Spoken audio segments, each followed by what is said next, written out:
Those lights are really bright. Is this close enough? I can't tell how loud I am. Okay, cool. So feminism is obviously a massive subject, and I could talk about how it relates to basically any aspect of life pretty much forever. So cutting it down to a 5-minute speech was really hard. But the good news is that I'm a bit of an idiot, and I thought all the slide transitions were every 5 seconds. So I actually now have 3 times as much time as I thought I did.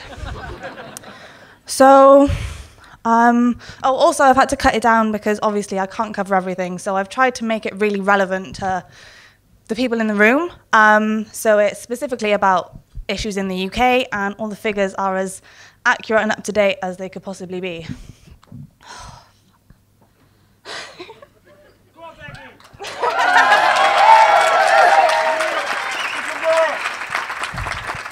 Okay, go.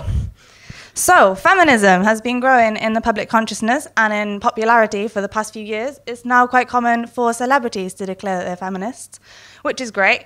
But there's also a very vocal and quite angry group of anti-feminists who object to feminism with arguments like, I'm not a feminism because I don't hate men.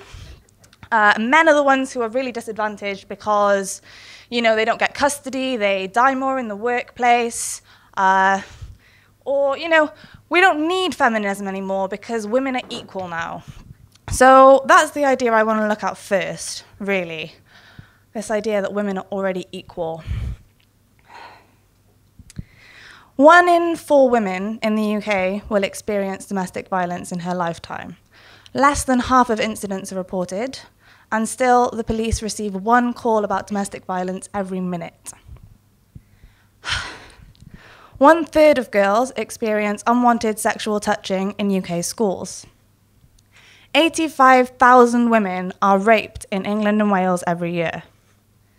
And 1 in 5 women over the age of 16 has experienced sexual violence in some form. So that's the dark stuff. We'll try and leave that behind now.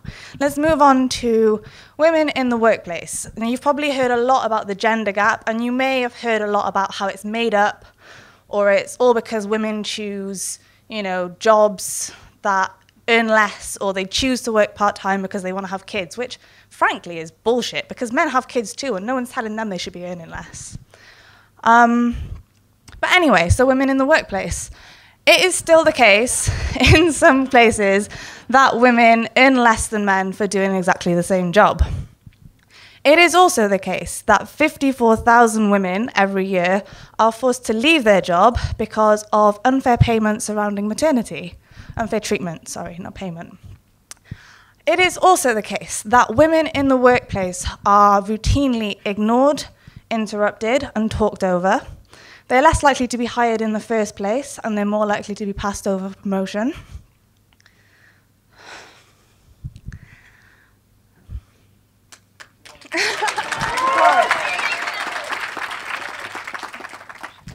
Okay, feminized labor is also systematically devalued. So you think nurses, carers, teachers, cleaners, and that's largely because women were, for the majority of history, expected to do that sort of work for free.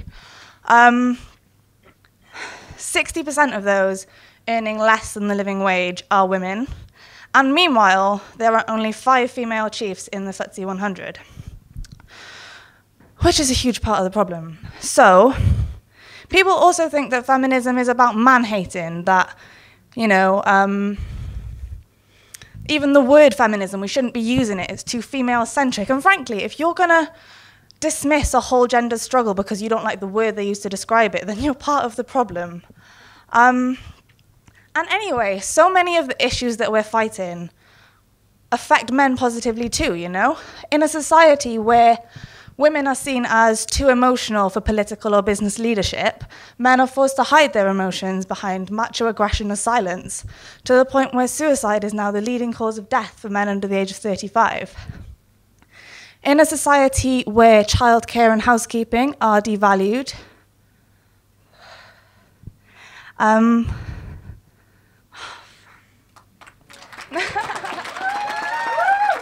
So we lack the structures that allow men to bond with their children in the same way women do, which leads to women winning more custody battles, which leads to women working less, which means that men get more overworked and more stressed to the point where they die of heart attacks at the end of their significantly shorter lifespan.